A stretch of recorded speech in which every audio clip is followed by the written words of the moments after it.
Assalamualaikum warahmatullahi wabarakatuh. Hari ini saya akan menjelaskan terkait pengendalian formulir rekam medis. Karena formulir ini berada di sebuah organisasi, makanya tidak bisa lepas dari yang namanya manajemen.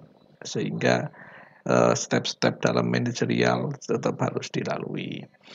Yang pertama misalkan terkait di perencanaan. Dalam membuat formulir tidak bisa langsung buat-buat saja ya. Jadi di sini perencanaannya misalkan ya, dalam membuat formulir itu perlu diskusi dengan user yang mau memakai form tadi. Kalau di rumah sakit ya yang memakai kan banyak ya, ada dokter, ada perawat, ada farmasi, ada admin dan lain-lain ya. Nah, ini kita diskusi dulu dengan user pemakai. Informasi apa sih yang akan diharapkan dari mereka? Nah, terus kita bikin dulu perencanaannya. Nah, setelah perencanaannya terbentuk, kemudian pengorganisasian ya. Jadi ada pembagian tugas siapa sih yang akan membuat form ini, siapa pengendalinya, siapa ketua tim komite formulir, alurnya bagaimana. Kalau mau pesen formulir baru peraturannya seperti apa, stepnya bagaimana, alurnya seperti apa. Kemudian pengarahan dalam pelaksanaan ya, jadi apakah sesuai tujuan atau tidak. Kemudian ada evaluasi kontrolnya. Ya ini kurang lebih untuk alur dalam membuat formulir ya. Ya tadi misalkan dari perencanaan tadi ada dokter, ada perawat. Nah ini diskusi dulu semuanya ya untuk user ini.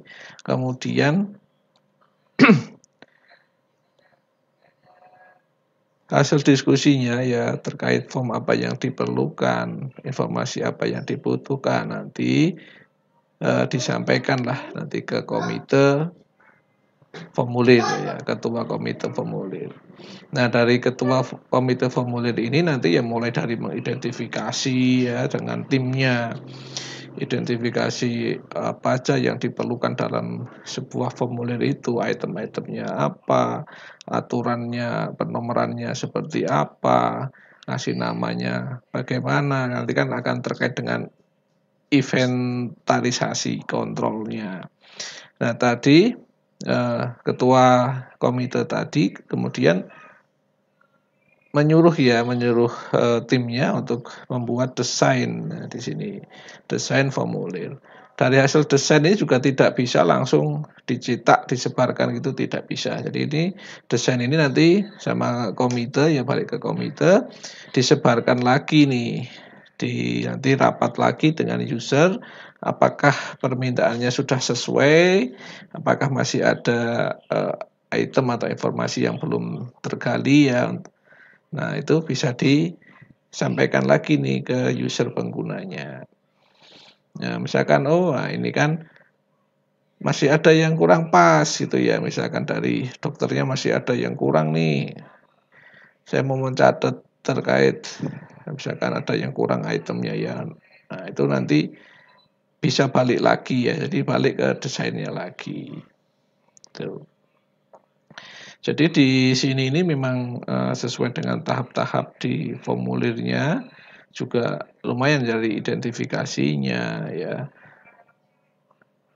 Kemudian aturan-aturan dalam desain itu semuanya ya sudah di tim komite formulir ini ya. Nah, ini ketua tim komite formulir ini ya seharusnya adalah orang manajemen informasi kesehatan ya, orang MIK, orang rekam medis yang kebetulan memang belajar terkait formulir. Nah, ini misalkan tadi masih ada yang keliru, balik desain lagi, balik lagi ke komite ini, kemudian disebarkan lagi ya, didiskusikan lagi ya, maaf, sebelum disebarkan untuk digunakan, diskusikan lagi. Nah, misalkan sudah cocok, nah itu nanti masuk ke inventaris. Nah, dari di data lah nanti di inventaris di sini di ID formnya, nanti masuk di folder mana, nanti juga akan cek juga dengan data-data yang sudah ada, apakah ternyata ada duplikat, ya duplikatnya itu ya mungkin nggak duplikat sama persis, tapi intinya ternyata ada form yang sudah mirip ya, jadi mungkin untuk efisiensi mungkin form-form ini misalkan tidak perlu tapi ditambahkan aja informasinya, bisa juga seperti itu. Nah ini juga tetap di sini kan untuk timnya ini tetap masih melakukan proses ya dalam pengendalian formulir tadi. Nah, nanti misalkan memang ini sudah semuanya sudah fix, sudah bersih, ini baru setelah diinventaris, baru dicetak. Dicetak, nanti kembali lagi. Nah, misalkan cetaknya kebetulan di luar ya ke percetakan ya, kembali lagi ke rumah sakit misalkan ya. Nah, baru nanti disebarluaskan, nah digunakan oleh user-user tadi. Ya, pengendalian formulir yaitu kegiatan mengelola, memonitor, memastikan formulir yang ada dalam organisasi, yaitu formulir itu pastinya legal, tepat guna, pengadaan dan penggunaannya efisien dan efektif.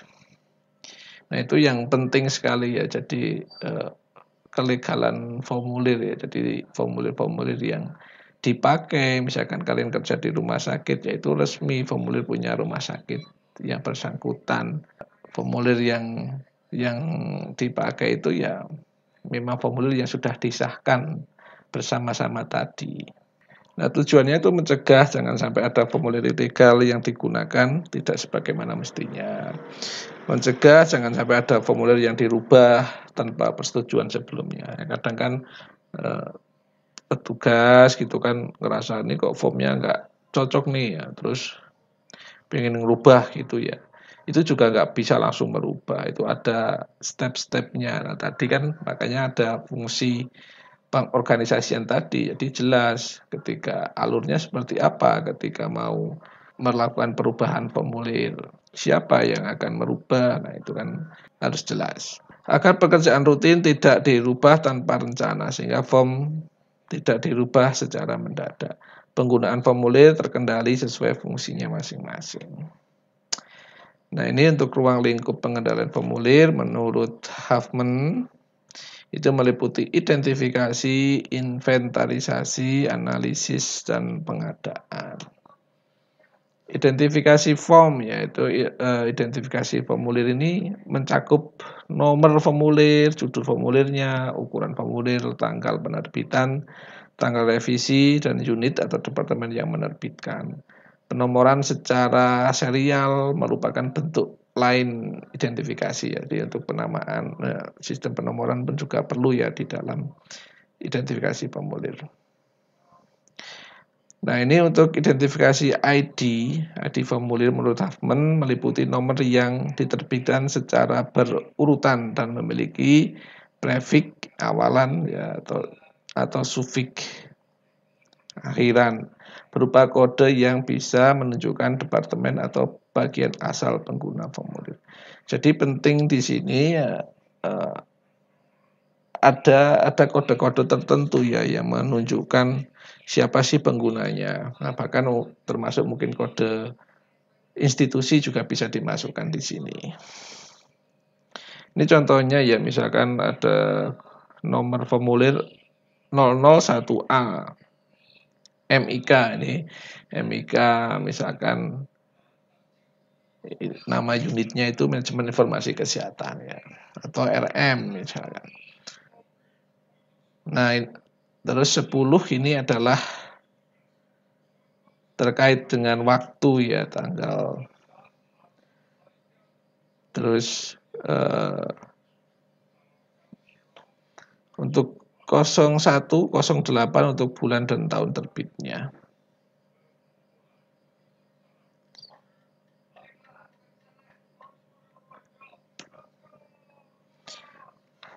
Nah ini adalah contohnya, bisa seperti ini. Di atas ini ada nomor formulirnya. Nah, yang pasti dalam penomoran ini adalah sistemnya yaitu unik ya. Unik dan bisa diterapkan.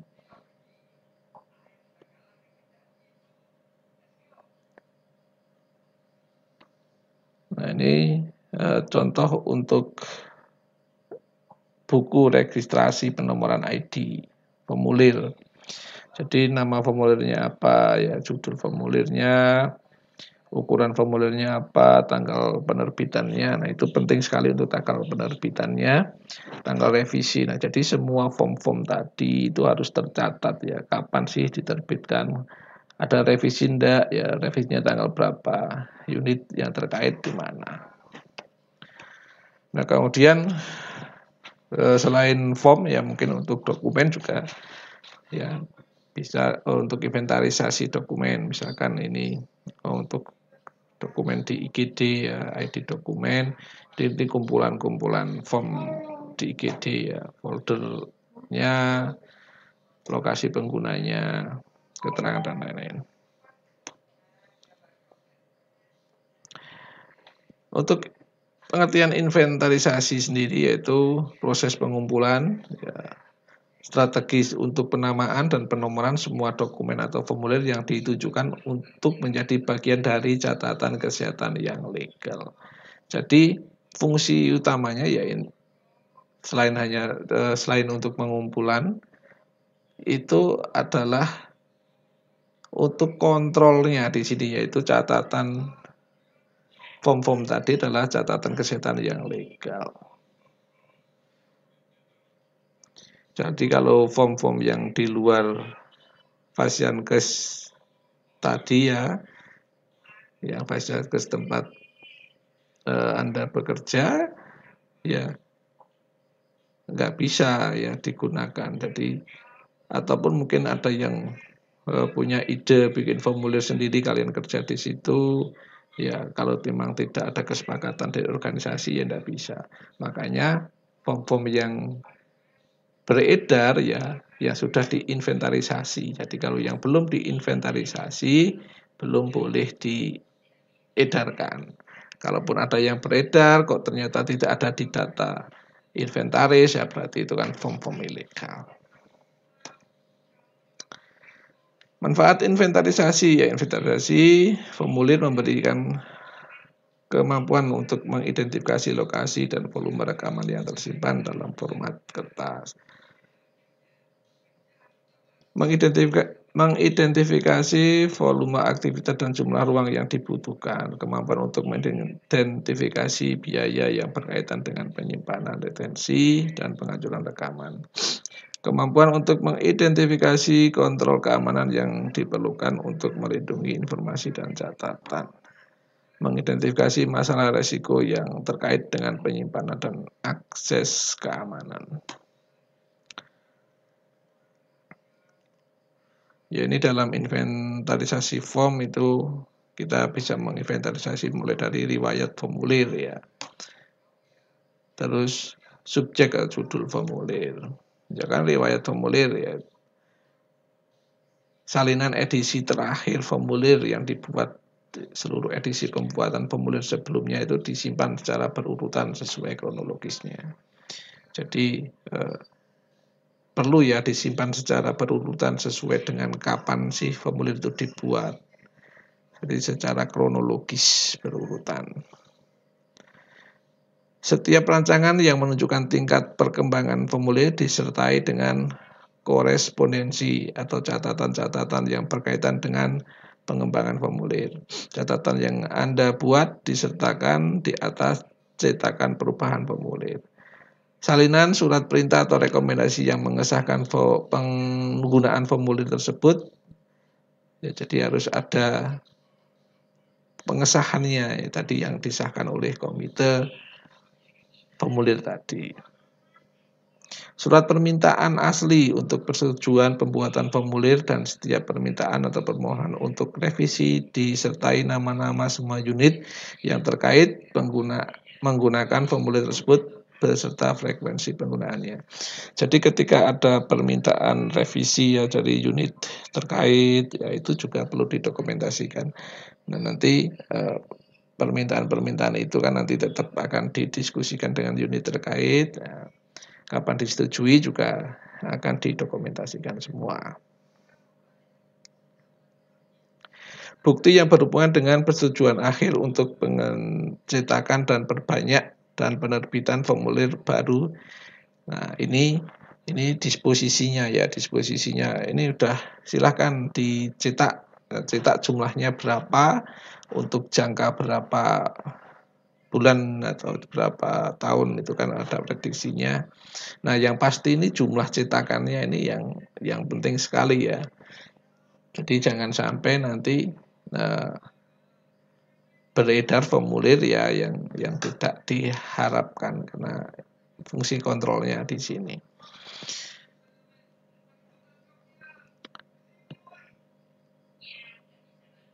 Catatan semua tindakan yang dilakukan terhadap formulir termasuk referensi silang yang merujuk ke file subjek atau judul.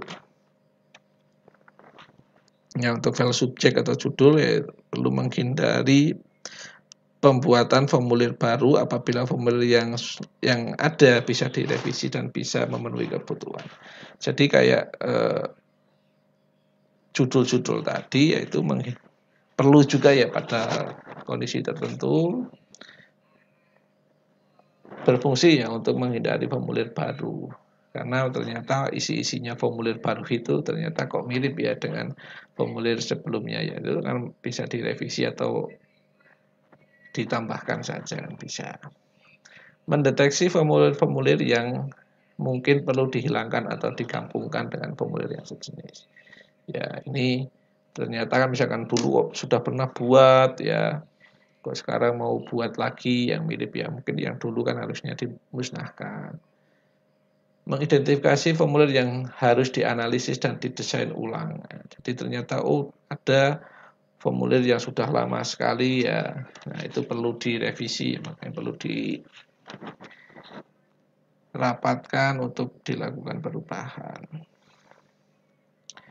Nah, ini untuk tahap inventarisasi form, meninjau persediaan log atau catatan, terus mengidentifikasi lokasi kertas, meninjau area penyimpanan, memperbarui atau membuat persediaan log, identifikasi pedoman retensi catatan yang spesifik, identifikasi catatan yang perlu dibersihkan, perbarui persediaan setelah menghancurkan catatan.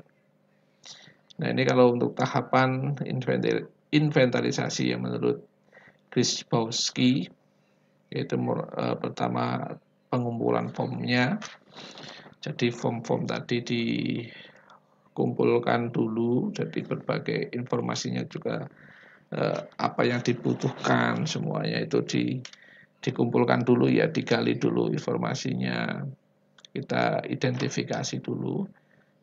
Nah, kemudian ke konvensi penamaan dan penomoran. Jadi setelah diketahui ya tadi apa yang kurang datanya, apa informasi yang diharapkan, apa ada kesepakatan, kemudian akhirnya membentuk formulir ya, formulirnya itu kemudian diberi nama apa, dikasih nomor kayak ID tadi ya yang sudah saya jelaskan di atas. Kemudian baru mendesain ulang atau membuat format ulang dokumen. Ini untuk proses